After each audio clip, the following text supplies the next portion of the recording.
Take x as the original speed of the train so that x minus 8 is the reduced speed of the train. Both are in kilometer per hour. The train travels a distance of 480 kilometers.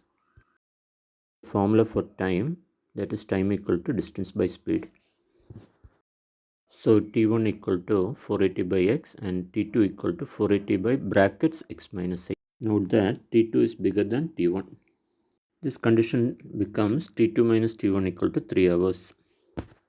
Substitute the values for t2 and t1, simplify the fractions and get a quadratic equation.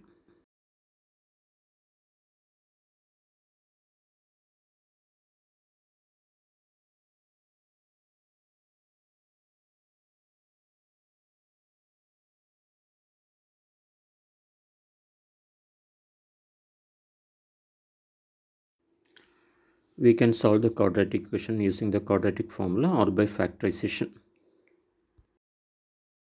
Here for using factorization, we need two numbers whose product is minus 1280 and sum is minus 8.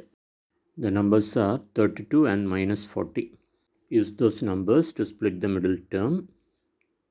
Take x common from the first two terms and 32 common from the last two terms. So we get the factors x minus 40 and x plus 32. Solving x equal to 40 or x equal to minus 32. Since x is the speed, we reject x equal to minus 32. So x equal to 40 kilometers per hour. So reduced speed of the train is x minus 8, which gives you 32 kilometers per hour, and original speed of the train is 40 kilometers per hour.